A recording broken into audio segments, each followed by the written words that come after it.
परिवर्तन दिखेगा। सबसे पहले तो आपकी दृष्टि बदलेगी। दृष्टि में पहला बदलाव क्या आएगा कि जो पहले सब में ही अवगुण देखती थी अब वो गुण देखती है। अब वो सब में एक अत्यंत अभागे व्यक्ति में भी गुण का दर्शन कर लेती। आपसे किसी व्यक्ति की 100 लोगों ने बुराई करी, अरे वो तो ऐसा है, वो तो ऐसा है, वो तो ऐसा है, लेकिन आप नित्य सत्संग करते हो। जब वो व्यक्ति आपके सामने आएगा तो आपके मन में पता क्या आएगा, अरे यार मुझसे इतनी बुराई करी पर इतना भी बुरा नहीं है तो इसमें ये गुण है। ये गुण देखने की स्थिति हो। कई लोग पता कैसे होते, कान के कच्चे, उनसे 4 लोग बुराई कर जाते हैं कि वो तो ऐसे ऐसे ऐसे हैं, तो वो जितना उन लोगों ने बताया उससे भी ज्यादा सोच लेते हैं। ये गैर सत्संगी का लक्षण है। सत्संगी कैसा होता है? एक वाल्मीकि रामायण का प्रसंग सुनाते हैं। प्रभु श्री राम जब लंका जा रहे थे तो विभीषण शरण में आ गया, और विभीषण जब शरण में आया तो भगवान ने एक मीटिंग बैठाई अंदर, और सारे वानरों को बुला करके बोले, आप लोग बताइए, जामवंत जी, हनुमान जी, सुग्रीव आदि, आप सब लोग बताइए क्या करना चाहिए। विभीषण आया है, शत्रु का भाई आया है शरण में। तो बाकी सब लोग तो शांत रहे, बोले नाथ हम आपको आज्ञा करेंगे कि आप क्या करो। तो भगवान ने कहा, सुग्रीव तुम वानर राज हो, तुम बताओ क्या करें। सुग्रीव बोले, अब आप मुझसे पूछ ही रहे हैं सबके आगे, मेरा भाव सुनना चाहते हैं, तो नाथ शत्रु का भाई है, पता नहीं किस मंतव्य से आया, आप इसको स्वीकार मत करो। और फिर विभीषण के अनेक अवगुण बता दिए। देखिए उसकी थोड़ी चाल ढाल भी रावण जैसी है, वो खाता पीता भी रावण के साथ ही होगा, वो इतने साल रहा रावण के साथ है, ऐसा तो हो ही नहीं सकता कि संग से उसमें दोष ना आया हो। और जब इतना ही बड़ा भगत है तो क्यों नहीं सीता जी को मुक्त करवा पाया? रावण को जाकर के इसने क्यों नहीं कहा कि तुम सीता जी को मुक्त कर दो? आदि आदि सब बातें प्रभु श्री राम से अंत में कह दिया। बोले मेरे मंतव्य से तो नाथ आपको इसको स्वीकार नहीं करना चाहिए, और ये उचित नहीं है। सबकी बातें सुनकर के राम जी बाहर निकल के आए और तुरंत विभीषण को उठा के गले से लगा लिया, और गले से लगा के तिलक करके उसको अपने पक्ष में रख लिया। अब तुम हमारे संग ही रहो। सुग्रीव जी बोले, भगवान ये क्या किया आपने? आप पूरे नेगेटिव सब सुन के आए भीतर से, और बाहर आकर के आपने स्वीकार कर लिया। सुग्रीव ने एक बात और कह दी, बोले कि नाथ जब आपको करनी अपने मन की है तो फिर मैं चला जाता हूं यहां से। या तो आप मुझसे पूछते नहीं, और मुझसे पूछा था तो मेरी बात का मान तो रखते। राम जी बोले, तुम हमको सिखाओगे? अरे हमने पूछा तो जामवंत जी से भी था, हनुमान जी से भी था, सबसे पूछ रहे थे, सबका परखना चाह रहे थे चित्त में कैसी भावनाएं हैं। रही बात रावण को मारने की, तुमको लगता है तुम्हारी सेना के बिना हम नहीं मार पाएंगे?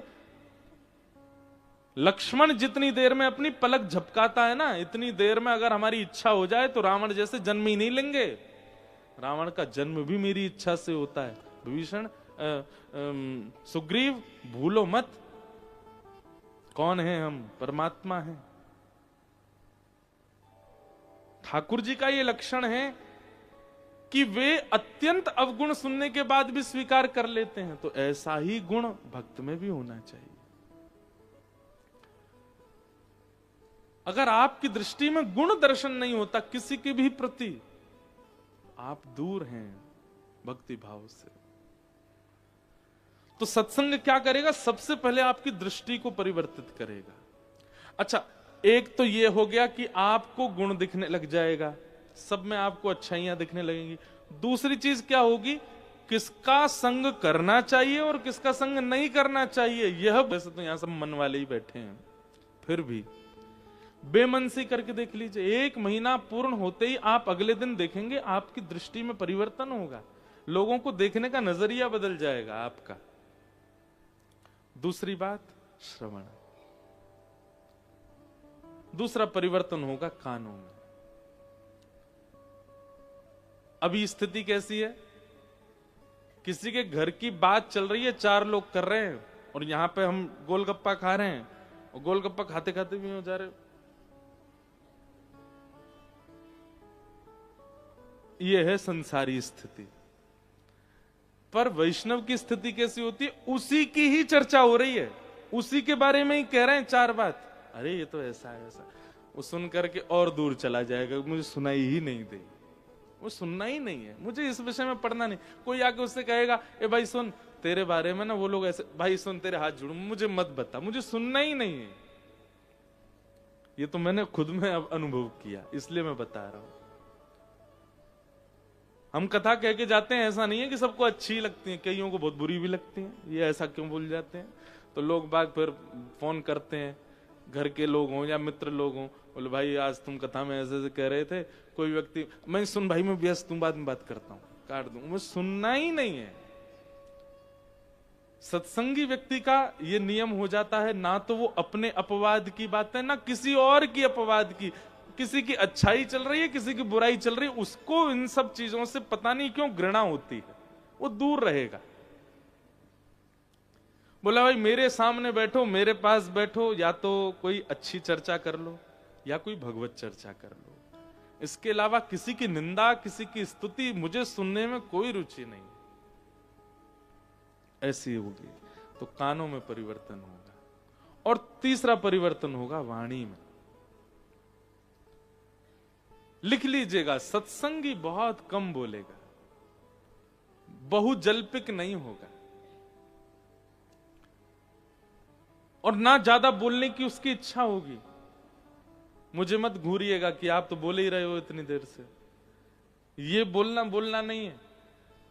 पर व्यवहार में जो आप सब चर्चा करते हैं, उस चर्चा में आप शांत ही रहोगे। ऐसा नहीं है कि आपका माइंड वहां नहीं है, आप होगे वहां, सबके बीच बैठो, घर के लोग कुछ बात कर रहे हैं, किसी के ब्याह की चर्चा, घर की कोई व्यवस्था की चर्चा, आप बैठोगे सब सुनोगे, अच्छा है, ठीक है, हाँ हाँ भाई तू, मैं क्या बोलूं, आप उसको पता है, वो एक बार कुछ कह भी देगा कि हाँ ठीक है ऐसा ऐसा आप करो। अगर कोई नहीं मानेगा तो जिद नहीं करेगा। संसार के लोग कैसे होते हैं, हाँ भाई देखो तुमको ना ऐसे ऐसे करना चाहिए, अगर वो व्यक्ति नहीं करे तो पूरे उत्सव में मुंह फुलाए डोलेंगे, हमने तो कही थी यूं करो, हमने तो 4 बार बोली थी इनसे यूं करो, मानी नहीं हमारी बात। और जो मानता नहीं बात उसका क्या शुभचिंतक बनना, ऐसी ऐसी बातें कर कर चला जाएगा। भाई संसार में यदि सबसे अद्भुत कोई वस्तु है ना तो वह सत्संग। हमने तो अनुभव किया कि मानव का शुद्ध निर्माण, ह्यूमन बीइंग कैसा होना चाहिए, वो सत्संग ही उसका निर्माण करता है। जैसे स्कूल की पढ़ाई हो, कॉलेज की, यूनिवर्सिटी की जो एजुकेशन होती हैं, वो आपका निर्माण करती हैं इंजीनियर के रूप में, डॉक्टर के रूप में, चार्टर्ड अकाउंटेंट के रूप में, लॉयर के रूप में। ऐसी सत्संग आपका निर्माण करता है मानव के रूप में। एक मानव को कैसा होना चाहिए वो सत्संग बनाता है। केवल भगवत प्राप्ति ही प्रथम गुण नहीं है सत्संग का। मानव तो पूतना रोज मिलती है सबको, लेकिन उस पूतना को परखने के लिए सत्संग होना चाहिए जीवन में। आप समझ जाओगे कौन कितना कैसा क्या है।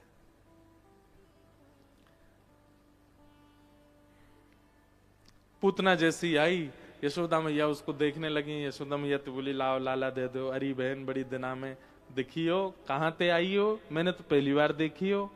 बोली मेरो ब्याह है हो पास के गांव में। पूतना बोल रही है अच्छा ब्याह है गए हो? बोले हाँ। कोई बालक बच्चे हैं तुम्हारे? बोले ना अभी तो ना है। देखो भैया लाला होए तो पूरी दुनिया बुलाइयो, अगर तुम्हारी लाली होए तो मुझे बुलाइयो। पूतना बोली क्यों, लाली होए तो क्यों बुलाऊं, अब मेरो भी लाला ही है तो फिर आगे बात चलाएंगे। मतलब मैया तो यहां तक सोच बैठी है कि इतनी सुंदर है तो यहाँ की लाली भी सुंदर ही होगी। गोद में जो ठाकुर जी हैं यशोदा मैया के, उनकी आयु कितनी है? 6 दिन की। कितनी? 6 दिन के। कितना इतना सा बालक होता है? 6 दिन के ठाकुर जी हैं। मन ही मन सोच रहे हैं मैया रुक जा, तेरी सास, मेरी सास को मुंह दिखाऊंगा, अभी तो है, कैसी है ये। तू यहाँ की छोरी तो मेरो ब्याह करना चाह रही है।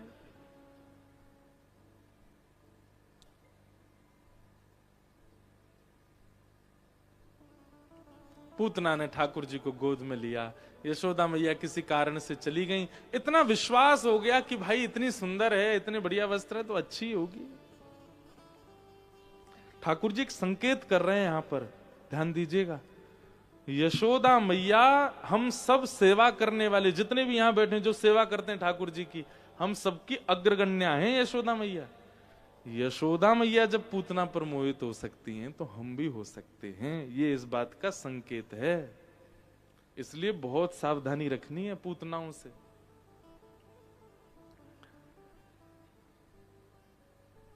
ठाकुर जी पधरा दिए और पधरा करके यशोदा मैया बाहर चली गई। पूतना ने जैसे ही अपना पयोदर भगवान के मुख में दिया, ठाकुर जी ने पहले उसके विष को पिया, दुग्ध को पिया, रस तत्वों को पिया, पुण्यों को पिया, पापों को पिया। प्राणी शमम रोष समन्वितो पिबत गाढ़म कराभ्याम। ठाकुर जी ने जैसे ही भगवान प्रपिड्यतत, जैसे ही गाढ़ करके पूतना के प्राण पीने प्रारंभ किए,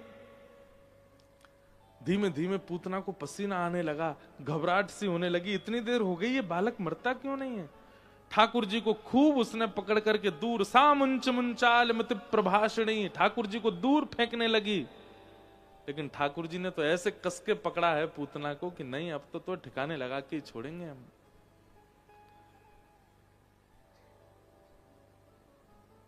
विशाल रूप हो गया, विकराल रूप हो गया, भयाभय हो गई पूतना।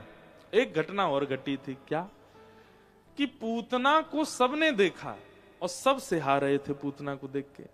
लेकिन जैसे ही यशोदा मैया ने लाला दिए पूतना की गोद में, नन्हे से गोपाल जी ने अपने नेत्र बंद कर लिए। एक तो गोपाल जी की आंखें ही बंद थी, ऊपर से हाथ और दल्ले किया कि छाया भी नहीं पड़े मुंह पे। हमें ऐसा लगता है ठाकुर जी के हाथों मरना सौभाग्य। रावण आदि भगवान के शत्रु थे, ये भी उनका सौभाग्य था कि शत्रु के रूप में भी भगवान ही थे, मरे तो भगवान के हाथों। लेकिन राक्षसों में यदि सबसे ज्यादा दुर्भाग्यपूर्ण यदि हमें कोई लगा तो वो लगी पूतना। क्यों? राम जी ने रावण को देखा था, ठाकुर जी ने कंस को देखा था, ठाकुर जी ने ताड़का को भी देखा था, शूर्पणखा को भी देखा था। ठाकुर जी के दृष्टि के सामने आ जाना कितने बड़े पुण्य की बात है। लेकिन पूतना का कितना बड़ा दुर्भाग्य है कि ठाकुर जी ने उसको देखा नहीं।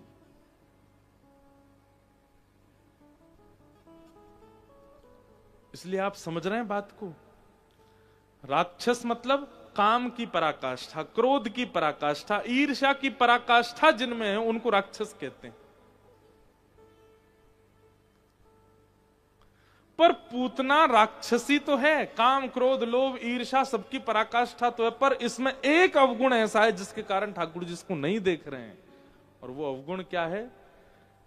कृष्ण प्रेम में झूम रहे, आनंद कर रहे, ठाकुर जी का चिंतन कर रहे सब ब्रजवासियों को इसने अपनी ओर आकृष्ट किया, मतलब उनका भजन छुड़वाया।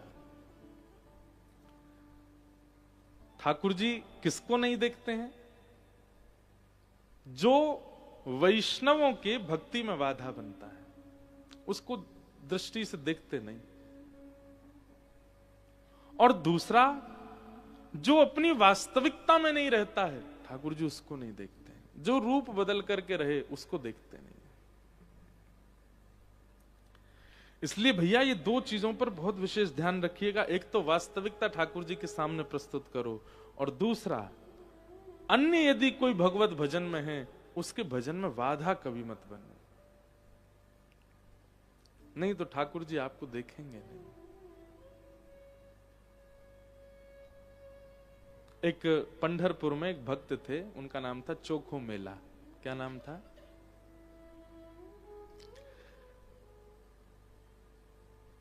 ऊंची बिरादरी के नहीं थे, सामान्य सी बिरादरी के थे। प्राचीन भारत में पता नहीं किसने ये सब नियम बनाए, तो बचपन से उसके चित्त में भगवत भक्ति का भाव था खेती बाड़ी करता था। पंढरपुर से थोड़ी दूर उसका गांव, वहां पर ही सुंदर आलू, मूली, गाजर, सब्जी, तोरई आदि सब बोता था अपने खेत में। और सब बोने के बाद जब ऋतु की पहली फसल और पहली सब्जियां जब प्रकट होती थी तो सब कुछ जैसे ही निकालता था उसके मन में आता था कि ये अब सामान्य तो सोचेंगे इसकी सब्जी बना के हम पाए, पर उसके मन में आता था ये तो मैं पंडरीनाथ मेरे विठोवा को प्रदान कर दूं। सारी सब्जियां समेट करके एक पोटली सी में बांध करके ले गया और वहां जाकर के जैसे ही मंदिर के द्वार पर पहुंचा किसी ने उसको प्रवेश नहीं करने दिया।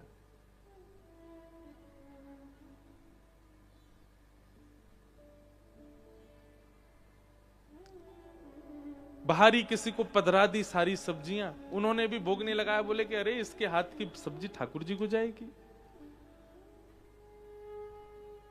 ठाकुर जी को बड़ी पीड़ा हुई। अगले दिन फिर से उसने सुंदर व्यवस्था करी और जब सब्जियां निकाली तो उनको लेकर के गया। किसी ने उसको बताया, बोले तुम्हारी सब्जियां ठाकुर जी को पधराई नहीं गई हैं।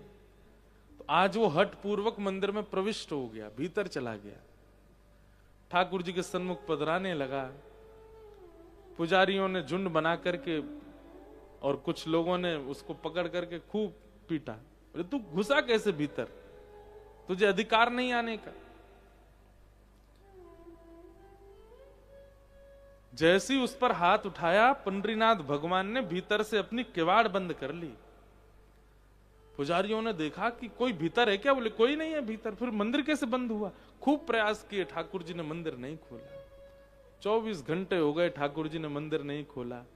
सब पंडा पुजारियों ने प्रार्थना की, बोले नाथ हम अपने अपराध का क्या बोध करें, आप बताइए हमें क्या करें, कैसे प्रायश्चित करें, आप प्रसन्न होंगे।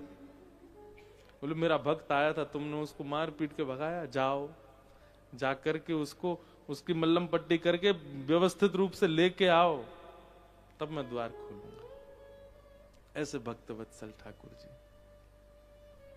सब गए और जाकर के उनको व्यवस्थित रूप से लेकर के आए, दर्शन कराए ठाकुर जी के। ठाकुर जी ने फिर नियम बना दिया, बोले चौको मेला अब तुम मत आना हमारे पास, तुम जाओ, तुम्हारा यहाँ अनादर किया गया ना। बोले नाथ मैं आपके दर्शन के बिना कैसे रहूं। बोले तुम चिंता नहीं करो, हम ही आया करेंगे तुम्हारे पास। और आज भी इतने वर्षों बाद साल में एक बार पालकी में बैठ के पंडरीनाथ जी जाते हैं और उसके गांव में जाकर के वहीं के साग सब्जी पा करके आते हैं। इतने प्रेमी। वैष्णव अपराध ठाकुर जी को प्रिय नहीं है।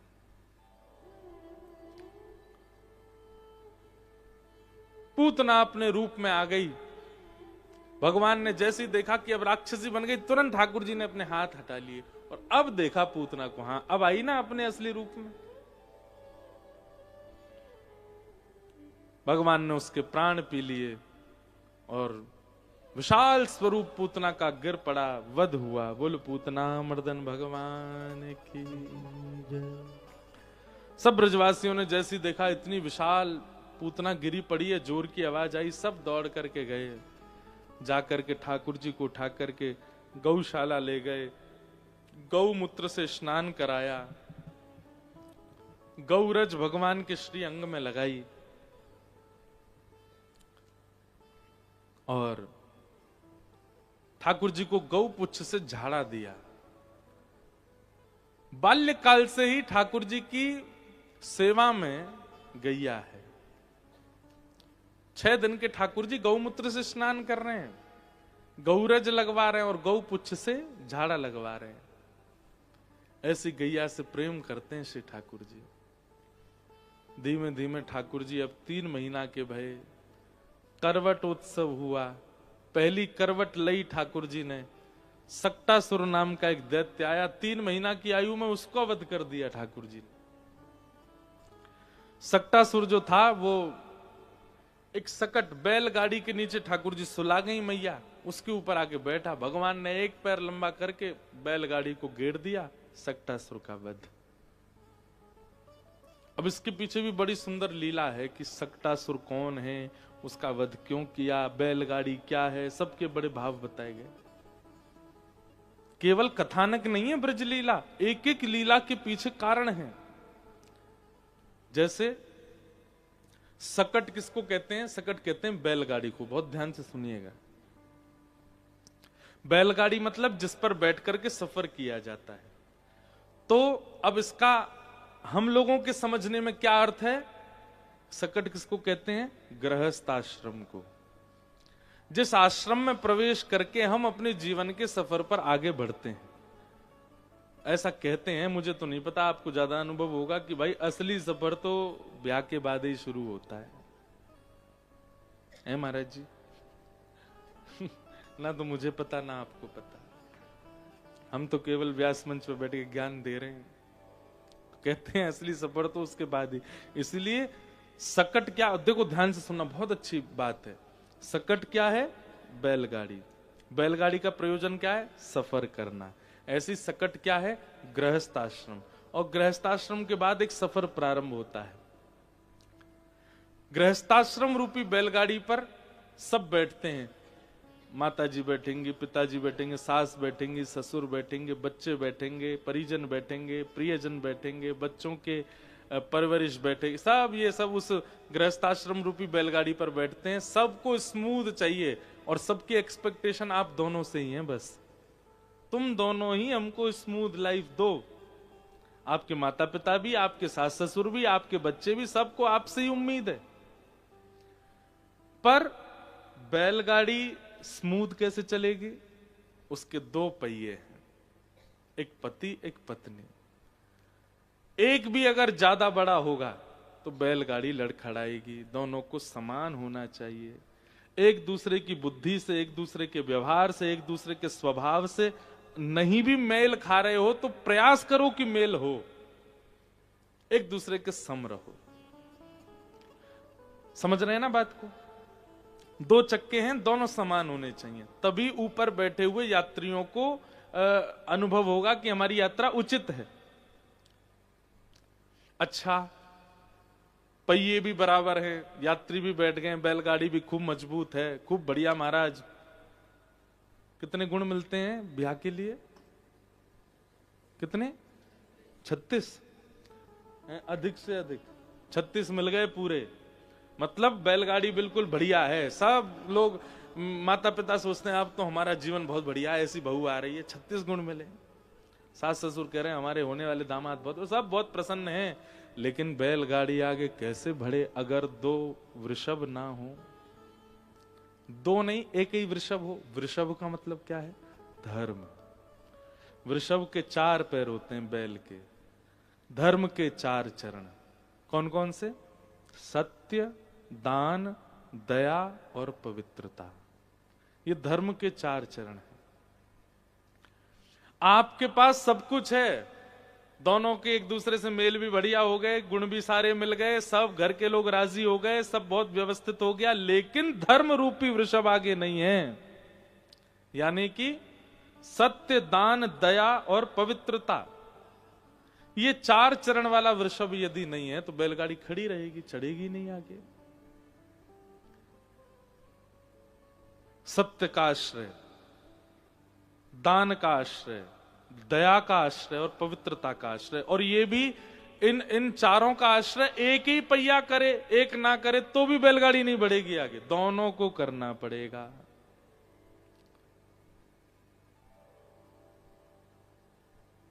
धर्म हमारे गृहस्थ आश्रम रूपी इस गाड़ी को आगे बढ़ाने वाला हो। जब वृषभ होगा, दोनों समान होंगे, बैलगाड़ी मजबूत होगी, तो ऊपर बैठने वाले अपने एक स्थान से दूसरे स्थान, यानी कि जन्म स्थान से लेकर के मृत्यु पर्यंत तक की यात्रा सुखद कर पाएंगे। लेकिन यहां कथा आती है कि ठाकुर जी ने अपने बाम चरण को उठाया, लंबा करके पीछे करके ऐसे मारा, महाराज बैलगाड़ी को तोड़ दिया और उसके ऊपर बैठे हुए राक्षस सक्टासुर का वध किया। ये क्यों हुआ? अब इसकी बात सुनो। ठाकुर जी जिस बैलगाड़ी के नीचे हैं, पहली बात तो ठाकुर जी ऊपर होने चाहिए थे, ठाकुर जी कहां हैं? नीचे। मतलब प्रायोरिटीज के रूप में सब कुछ है पहले, लेकिन ठाकुर जी कहां हैं? सबसे पीछे या सबसे नीचे। पहले ये करके देख लेंगे, ये करके देख लेंगे, ये करके देख लेंगे, ये करके देख लेंगे, ये करके, जब कहीं भी कुछ काम नहीं बनेगा तब भगवान के पास जाएंगे। सबसे पहली गलती। तो सकट के नीचे ठाकुर जी हैं। फिर दूसरा, सक्टासुर नामक दैत्य ऊपर बैठा है, मतलब ठाकुर जी नीचे हैं और दैत्य ऊपर। वही बात है कि प्रायोरिटीज के रूप में संसार है, ठाकुर जी नीचे हैं, पहली गलती। और दूसरी गलती क्या है? सकट है मतलब बैलगाड़ी है, पर उसके आगे धर्म नहीं है, बैल नहीं बंधे हैं। खड़ी बैलगाड़ी के नीचे सो रहे थे ठाकुर जी। तो जिस गृहस्थाश्रम रूपी बैलगाड़ी में आगे धर्म नहीं है, ऊपर बाकी की चीजें प्रधान रूप से हैं, ठाकुर जी नीचे हैं, ऐसी स्थिति में ठाकुर जी अपने अंगुष्ठ के स्पर्श से उस पूरे व्यवस्थित सकट का विध्वंस कर देते हैं। फिर वो किसी कार्य का नहीं रहता।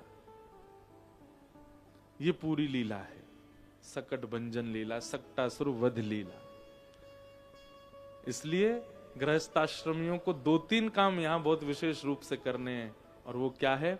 सबसे पहला, विवाह होते ही एक दूसरे से मन मिलाना है। ये तो होगा ही नहीं कि दोनों एक जैसे ही होंगे, और होने भी नहीं चाहिए, विपरीत ही होने चाहिए। पर अगर उसमें कोई कमी है तो आप पूरक बनो, आप में कोई कमी तो वो पूरक बने, तभी आपकी बैलगाड़ी चलेगी। दूसरी बात, ठाकुर जी ऊपर हों, बाकी की सारी प्रायोरिटीज नीचे हों, तो बात बनेगी। तीसरी बात, दोनों सत्य, दान, दया और पवित्रता का पालन करें। एक ही करे दूसरा ना करे तो भी काम नहीं चलेगा। इस प्रकार से जब करोगे तो ठाकुर जी आपकी गृहस्थ आश्रम रूपी सकट का विध्वंस नहीं करेंगे। यह सक्टासुर वध की लीला। अगर इस प्रकार से एक एक लीला ठाकुर जी की घुटमन लीला में भी ऐसी हम लोगों को सीखने की कुछ बातें हैं। ठाकुर जी की माखन चोरी लीला में भी कोई भाव है, गौचारण लीला में भी भाव है, सब में हम सबको सीखने के लिए भाव है। ये कोई ऐसी लीला नहीं है बस हाँ खुश है गए, वाह वाह वाह कितनी बढ़िया, आनंद आ रहा हो सुन के। ये सिखाने वाले सब सीखे हैं। 3 महीना के ठाकुर जी है गए। अब धीमे धीमे ठाकुर जी ने एक बड़े हिन लगे। 2 दतुइयां निकल आई हैं ठाकुर जी की। कभी कभी बैठे बैठे दाऊ दादा को हाथ पकड़ के काट ले में जोड़ते। फिर दाऊ दादा भगा, मैया देख तेरो लाला काट गो मुए। यशोदा मैया तो खुश हो गई, मैया तू खुश है रही है मुंह काट को। अरे ना मैं देखूं तो मेरे लाला की दतुइयां कैसी। यशोदा मैया जाकर के दांतन को देखें, आहा कैसे मधुर लाल जी के छोटे छोटे दतुइयां निकल के आई हैं। उत्सव होने लगा गोकुल में, क्यों लाला दांत निकल आए हैं। अब तो महाराज भीड़ लग गई, क्यों गोपियां सब जामे अपने अपने हाथन ने कटवा में लाला तेरे सब मुंह में दे कि लाला नेक काट जाए। ऐसी छोटी छोटी सुई जैसी चुभे सबन के हाथन में, और सब वाको अपने माथे। हरी मैया तुम्हारा लाला तो ऐसा कोमल, काटे भी बड़े प्रेम ते है। ऐसी ऐसी लीलाएं हैं, कभी कभी याद आ जाती हैं भाव।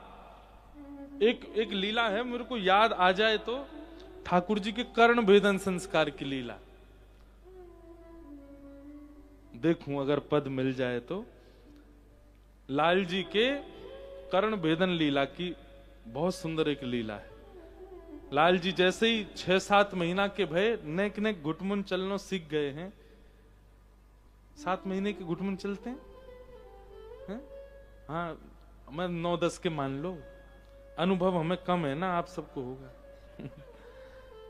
तो ठाकुर जी अब घुटमन चलने लगे तो यशोदा मैया बोली, अब लाला को कर्ण भेदन, कर्ण छेदन संस्कार करो।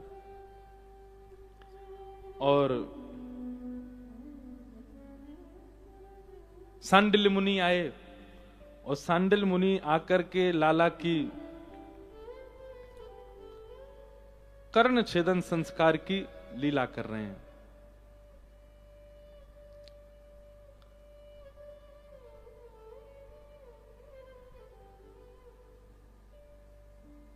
नहीं मिलेगा, थोड़ी सी लीला मुझे याद है, वही सुना देते हैं।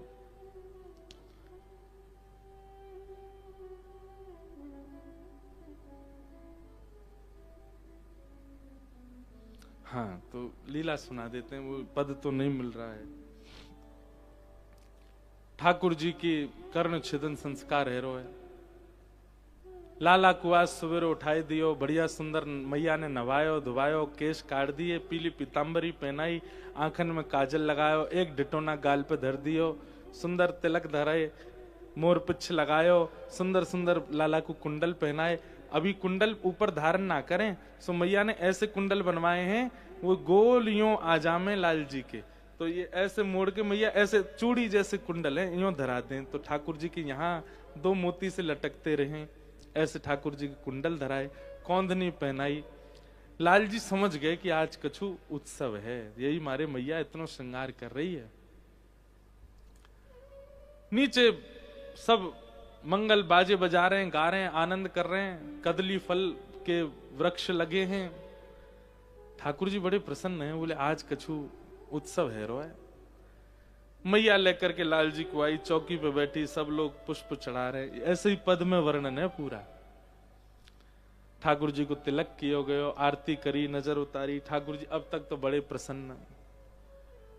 इतने में ही सामने सुनंदा बुआ बैठी और चांदी के थाल में एक पैनी सी सुई लेकर के आई।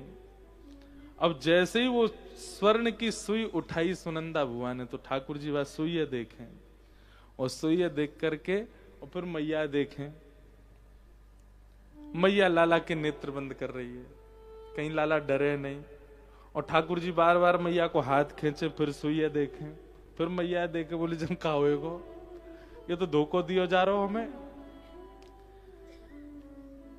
अब मैया सबंते कह रही है, बोले लाला डर रहा है या नचाओ, कोई लाला को ताल सुनावे, कोई लाला को गा के बतावे, कोई लाला के आगे फिर के नहीं घुमावे। ठाकुर जी थोड़ी देर तो वाय देगा, फिर वही देखे सुई है, बोले सुई का ही कुधरी है यहाँ। इतने में ही यशोदा मैया ने इशारे में कही, वो झटपट कर दो, ये ऐसे ना करन देगो। लेकिन सुनंदा के भी हाथ कांप रहे हैं, ऐसे कोमल ठाकुर जी, इनके कर्ण छेदन करूं कैसे। सुई हाथ में लेकर के, और जैसे ही लाला को कान पकड़ो, सोई ठाकुर जी समझ गए, बोले ओहो, इस सबरे नंद बाबा वगैरह सबन के कानन में कुंडल है, ऐसे मेरे पधरामेंगे काट के। सोई ठाकुर जी गुटमुन दौड़न लगे, यशोदा मैया की गोद से निकल के दौड़े, और कहां गए, बोले पास से एक पलंग धरो, बाकी भीतर जाके बैठ गए। और नीचे तो ही सब बुला रहे हैं, यहां तक कोई आवे तो पलंग को चले जाएं, पलंग ते इतकू चले जाएं।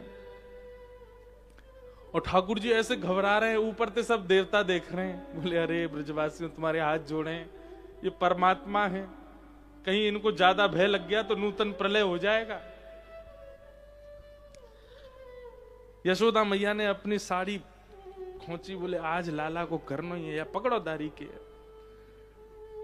यशोदा मैया के हाथ में पाम आ गए, ठाकुर जी सोई खींच के बाहर निकाले और खींच करके गोद में लिए, और मेरो लाला। ठाकुर जी रो में चिल्ला में चीखें, और इतने में ही सुनंदा जैसे तैसे गई, ठाकुर जी को कर्ण पकड़ करके जैसे ही सुई पधराई, लाल जी जोर से चिल्लाए, चीख रहे हैं, रो रहे हैं, और तभी एक सुंदर हीरा को कुंडल ठाकुर जी के कानन में पधरा दियो।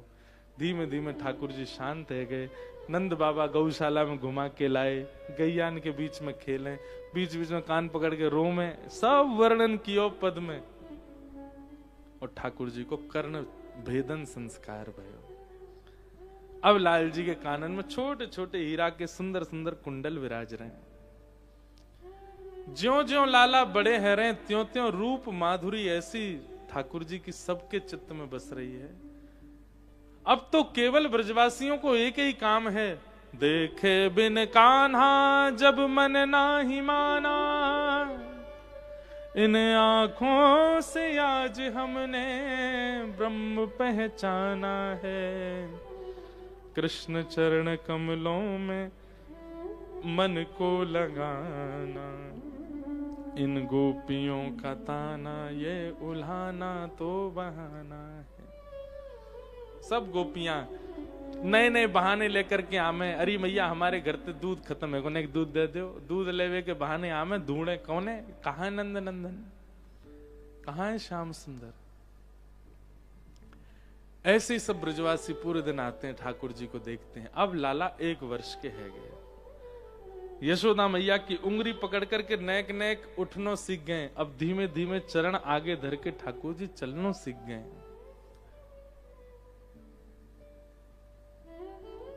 यशोदा मैया उंगली देकर के ठाकुर जी को चलनो सिखावे। थोड़ी देर बाद उंगली हटा ले सो ठाकुर जी धीमे धीमे चलें और फिर लुढ़क जाएं, गिर जाएं। ऐसे ठाकुर जी की मधुर लीला चल रही है। अब ठाकुर जी उठ के खड़े हैं लगे, चलन लगे। अब जैसे ही चलन लगे तो यशोदा मैया पल्ली तरफ जाके खड़ी है जाए, लाला को ऐसी गोद दिखावे, आजा आजा लाला मेरे पास आजा। ठाकुर जी धीमे धीमे पहले तो चिंता में चलें और फिर नेक चल के जोरते दौड़ के यशोदा मैया के अंक में आ जाएं। यशोदा मैया अंक में भर ले अपने लाला। अद्भुत लीला ब्रजमंडल में चल रही है।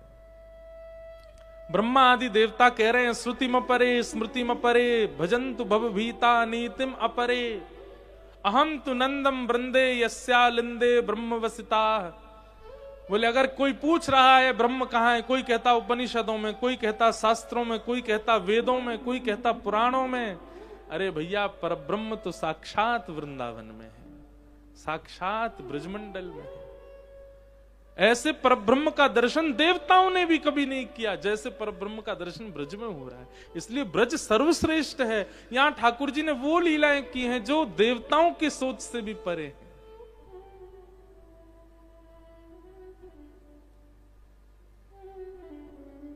ऐसे ठाकुर जी की लीला चल रही है।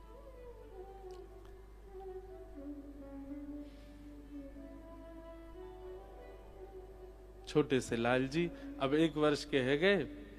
गर्गाचार्य जी ने आकर के नामकरण संस्कार किए। बड़े लाला को नाम बलराम रखो और छोटे लाला को नाम कृष्ण रखो। बहुनि संति नामानि रूपाणि च सुतस्य ते गुण कर्मानुरूपाणि तान्यहं वेदनो जना। गर्गाचार्य जी बोले मैया आपके लाला को नाम में कृष्ण धर रहा हूं क्योंकि ये कृष्ण वर्ण को है, पर यही नाम नाय रहेगा तुम्हारे लाला को। जैसे जैसे लीला गुण या की प्रकट होंगे वैसे वैसे अनेक नाम लाला के रहते जाएंगे। ठाकुर जी को नाम कृष्ण रखोगे। धीमे धीमे ठाकुर जी अब नेक और बड़े है गए। अब ऊधम मचाने लगे हैं, पूरे घर में चौकड़ी मार के डोले। नंद भवन से बाहर जाए करके खूब सारो ऊधम मचामे। सब ठाकुर जी की लीला चल रही है। छोटो सो कन्हैया या के बड़े बड़े ने, बड़े बड़े ने यमुना जी के पार जाके ठाड़ो मारे से। छोटो सो कन्हैया या के बड़े बड़े ने, बड़े बड़े ने राजी के पार जाके ठाड़ो मारे से। छोटो सो कन्हैया या के बड़े बड़े ने, बड़े बड़े ने यमुना जी के पार जाके ठाड़ो मारे से। छोटो सो कन्हैया या के बड़े बड़े ने, गाओ बड़े ने यमुना जी के पार जाके ठाड़ो मारे से। हे बजाए गयोरी बजाए, हाँ बजाए गयोरी, बजाए गयोरी, हे बजाए गयोरी, बजाए गयोरी, हे बजाए गयोरी, बजाए गयोरी। ओ मेरे अंगना में बंशी बजाए गयोरी। ओ छोटो सो कन्हैया या के बड़े बड़े ने, बड़े बड़े ने यमुना जी के पार जाके ठाड़ो मारे सैन। छोटो सो कन्हैया या के बड़े बड़े ने, बड़े बड़े बोल बाल कृष्ण लाल की पार जाके ठाड़ो मारे सैन।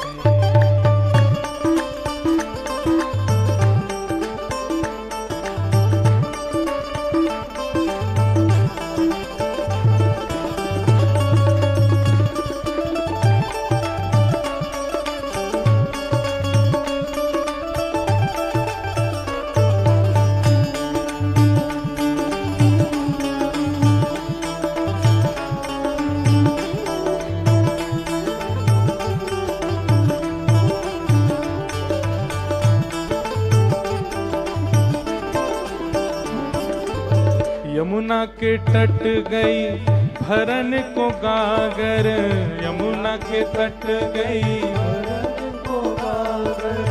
यमुना के तट गई। अब ये ठाकुर जी की लीलाएं प्रकट हो रही हैं धीमे धीमे। यमुना के तट गई भरन को गागर, यमुना के तट गई भरन को गागर। पीछे से आए गए नटवर नागर, पीछे से आए गए हाँ पीछे से आए गए नटवर नागर, पीछे से आए गए नटवर। हे भिगोए गयोरी भिगोए गयोरी हाँ भिगोए गयोरी भिगोए गयोरी। ओ मेरी सगरी चुनरिया भिगोए गयोरी। ओ छोटो सो कन्हैया के बड़े बड़े हैं, यमुना जी के पार जाके ठाड़ो मार से। छोटो सो कन्हैया के बड़े बड़े यमुना जी के पार। देखो वृंदावन श्री कृष्ण सबको समझ में आवे वाली बात ना है। अब ये पर ब्रह्म की हरकतें हैं। क्या करते हैं? यमुना जी के पार जाके ठाड़ो मारे सैन। ऐसे अपनी मटका मतलब एक भौं ऊपर जावे दूसरी नीचे, फिर दूसरी ऊपर जावे ऐसे ऐसे ठाकुर जी अपनी भौं चला, इसको कहते हैं सैन। हे यमुना जी के पार जाके ठाड़ो मारे सैन, यमुना जी के पार जाके ठाड़ो मारे सैन। हे छोटो सो कन्हैया के बड़े बड़े ने, यमुना जी के पार जाके ठाड़ो मारे सैन। छोटो सो कन्हैया के बड़े ने, यमुना जी के पार जाके। बोले नंद के लाला की।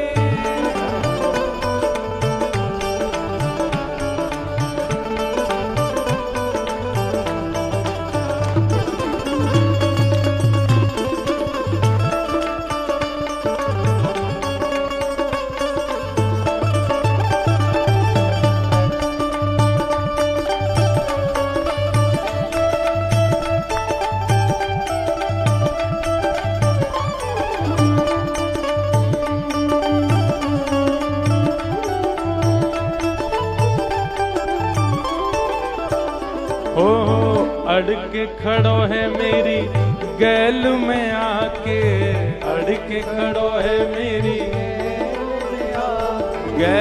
गैल मतलब मेरे रास्ता में। गोपी कह रही है अड़के ऐसे करके और मेरे रास्ता में आके खड़ो है। अड़के खड़ो है मेरी गैल में आके, अड़के खड़ो है मेरी मांगे दधी दान नहीं जान देवे आगे, मांगे दधी दान नहीं जान देवे आगे। गोपी से कह रहा है हमारे यहाँ ब्रज में होती है दान लीला। कौन सी लीला? जब गोपियां दूध दही मक्खन लेकर के मथुरा बेचने जाती हैं तो उस मार्ग में ठाकुर जी खड़े हो जाते हैं और गोपी इनके आगे खड़े है करके बोले एरी गोपी चल ला, हम इतनी मूर्ति हैं, ये तनसुका मनसुका धनसुका सुबल तोष मैं कन्हैया, इतनी मूर्ति इनके काजे चल ला दही दे जा। गोपी के काई को दे जाए ऐसा कहा किया तेने? अरे जी जा मार्ग पे तू चल रही काहे जे हमारे पिताजी ने बनवायो, या को कर कौन देगो? टैक्स टोल टैक्स आज के नहीं है भैया, ठाकुर जी भी लेते थे। ठाकुर जी कह रहे हैं मथुरा जावे को जे मार्ग हमारे नंद बाबा ने